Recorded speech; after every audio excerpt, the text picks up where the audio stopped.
The Washington Capitals will take on the New York Rangers, round one of the Stanley Cup playoffs. Please welcome for the Washington Capitals. Please say hi to Mr. Tom Wilson. Tom! Hey, what's up, Elliot? Hey, how you doing, dude? Good, man. All good. Hey, was it stressful on your end? Because you guys were killing me there for a little bit. Yeah, I mean, we were just. I mean, when you're in the heat of the moment, you're battling along. You don't really have time to stop and think about it. But I can understand it would be a little stressful and nerve-wracking on friends and family. That's for sure. Yeah, no, like next year, maybe game 81 instead of 82. So it's not like every moment is going. Hey, I do want to ask you this, though, Tom. And you always hear like athletes and guys talk about like, hey, it's the guys in the locker room and being in the locker room. Over the last couple of weeks, and especially the last couple of days, what has that locker room been like after games? Has it just been sheer excitement and fun and upbeat and guys just leaning on each other? Yeah, I mean, there's always highs and lows, but you got to lean on each other for both. The last little while, it's been a really fun group in there. We got a great balance of young guys and some veteran guys, and it's a close group. I think you don't see us, getting to where we're at right now without that. So that's kind of our foundation, is we know we can kind of depend on each other. We can be there for each other. And the last couple of weeks has been a fun ride, and just playing those meaningful games and coming together as a group. It was great. Hey, you know what's been really fun over the last couple of games? And so like when you start looking at like 82 games, I'm sure for you feels like it goes on forever. The toll it takes, the travel, the hitting, like all of it that gets involved in that.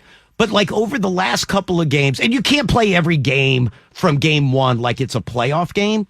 But Tom, when I look at how you guys have played over the last handful of games, which essentially were playoff games to get into the playoffs, the way that just the style of play has changed, I feel really, really good. And maybe it's by design, maybe it's not. You tell me. But I feel really good about how the team looks right now going into the playoffs. Yeah, we're playing some of our best hockey for sure. And, those were playoff games for us. We needed to win the last three against three pretty good teams. And, when you're playing those types of games, it can be good down the stretch. I mean, years past, this experience, sometimes you're in, 2-3 weeks left in the season, you're already in, and, your mind can wander a little bit. For us, we've had to have the pedal down. We've had to be focused in, and I think there's no need to flip a switch for us now. We're in that, we found that gear, and we're in that mode right now. So that could be helpful as well, and get a few days rest and break here and be ready for game one. How many hits did we have over the last three games? Like if you really focus in on the last three of Tampa, Boston, and Philly, like was it the Boston game where it was like we had like 50 something hits in the game? Like you guys were throwing the body like crazy. Yeah, I mean that's what it takes. We had a great buy-in, a lot of blocked shots, a lot of hits, just that playoff mentality.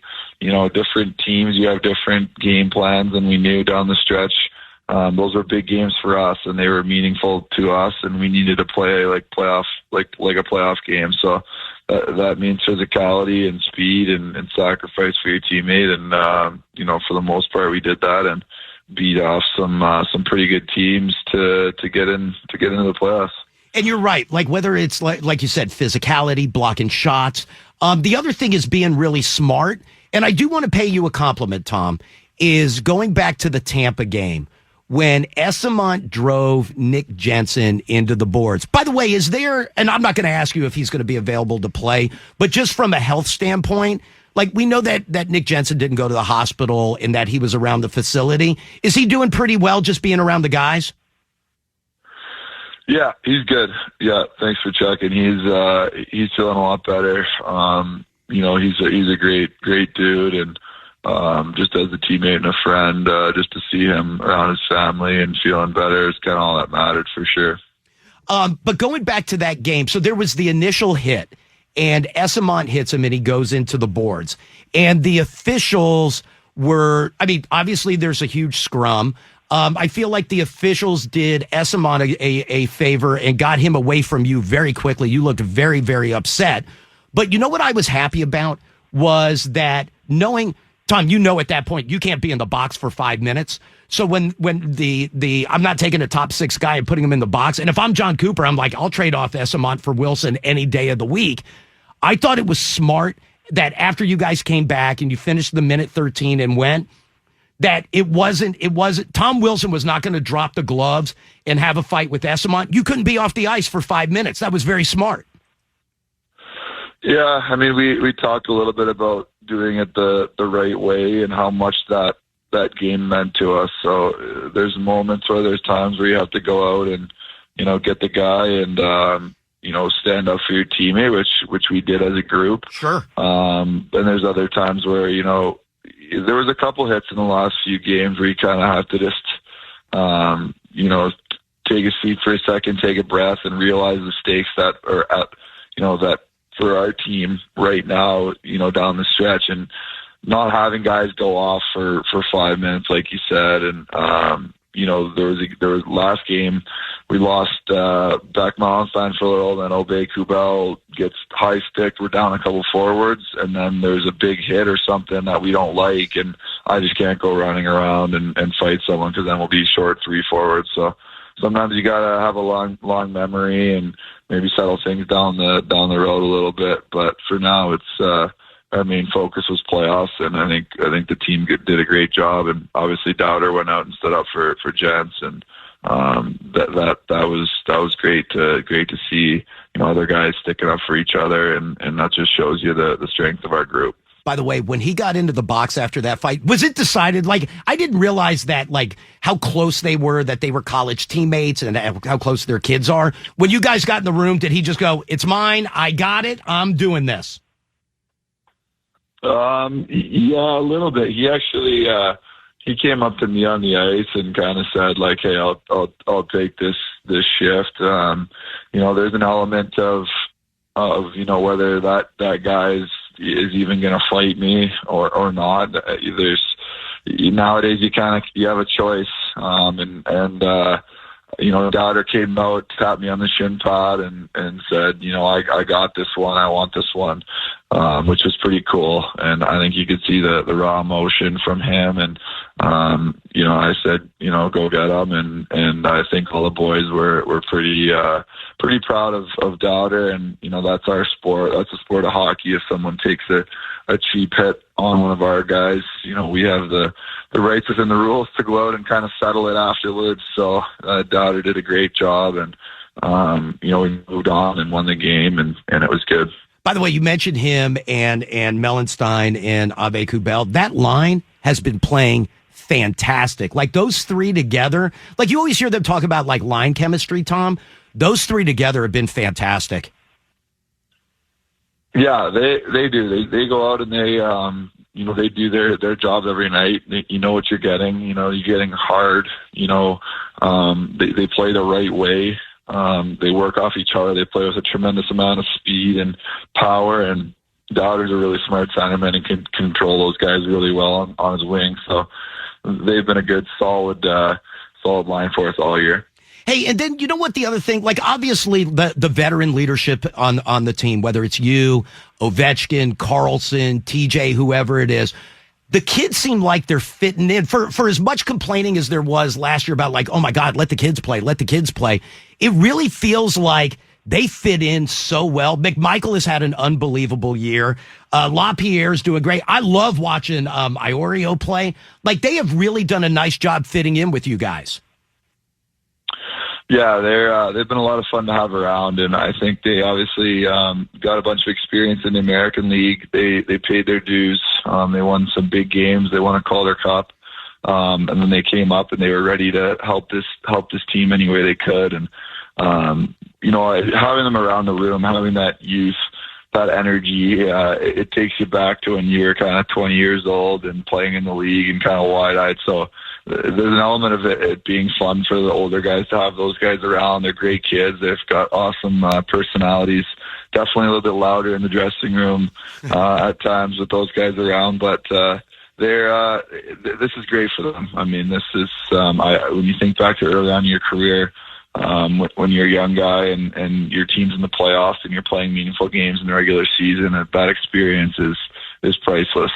You need it for your career, and that's where you want to be. So I'm pumped that we've had some big games. I'm pumped with the way that they've showed up and played in these games, and there's only going to be more meaningful games down the next couple of weeks here. So it'll be great for them to experience that and put that under their belt, and then hopefully after round one, we can move on and just keep chipping away. So round one will be against the Rangers. It starts on Sunday. We know that'll be game one. The first two games will be in New York and then come home and play in DC. Tom, is there any benefit? Does it help at all that the head coach of the Rangers, Peter Laviolette, is your former coach? Does that give you a benefit of at least knowing him, or is that more of a media thing? You know what? It doesn't. I don't think we think too much about it. Definitely not on a personal level. I think maybe there's some things within the game plan and structure that we can pick up on. Having maybe played parts of it in the past. So I think it's something we'll talk about. I think we know we're familiar with some of the ways that he coaches and the different systems that he uses. So that can always help. At the end of the day, we're going to have to go out there and execute and be the better hockey team. Hockey's one of those sports where, you can play with structure and detail and know what the other team's doing, but at the end of the day, you got to put the puck in the net and win the game. So we'll use everything we can and to go in there. And obviously, they're the top team in the league this year, so we're gonna need everything. We're gonna need every guy, and we're gonna need to go out there and just play upset and see what we can do. I love the matchup, though. I love us going up against them. I don't know why I say that, but I do. I love us matching up against the Rangers. Yeah, I think every time you hear the Rangers, the guys in our room get excited about that. It's been a rival. I mean, that was the first year I came in. We played them in the playoffs, and something about going to MSG. And I think the guys were excited. The feeling on the train ride back from Philly, guys are pumped. And who knows? I'm not going to sit here and make any predictions. We're going to go out there and give it our best, and that's all we can do. And I think if we play well and we play like we've been playing, we're going to give ourselves a chance, and that's all you can ask for in playoff hockey. I'll make a prediction. Madison Square Garden will continue to hate you during the course of this series. Yeah, I know. I might need to go 0 dark 30 here for a little. It's definitely. I've definitely got my fair share of interactions from the Ranger faithful over the last couple of years. So, you know what? It's always passion. So one of the biggest hockey markets in the world. And their fans are passionate. That's what makes it fun going to play there in New York and at MSG. So I'm excited about it. The rink, both Capital One is second to none as well. I just kept saying to the young guys, I'm like, just wait, it's going to be so fun to play on home ice in the playoffs. There's literally no better feeling out there when you skate onto that ice. Hey, and then last thing, congratulations. I know you got named as a nominee for the King Clancy Memorial Trophy. Dude, that's awesome. What you've done for on the ice, obviously, and then off the ice, and kind of become that community guy. I'm glad that and I know that you just got honored the other night for locally through the Caps and Monumental, but to be recognized by the league, good for you, dude. I'm happy for you. Yeah, I appreciate it, and obviously we've worked together on that type of stuff for years, and just try and make a difference and show up for the kids in this area and anybody that needs it. So it's I take a tremendous amount of pride in basically growing up in the DC area the last decade, and you've been right there by my side. So right back at you, and let's continue on. It's always cool to see the impact and stuff that you can have when you give back. Game 1 is Sunday. Tom, best of luck. I look forward to seeing you for games 3 and 4, but go up there, kick some ass, and have some fun. Will do. You got it, Elliot.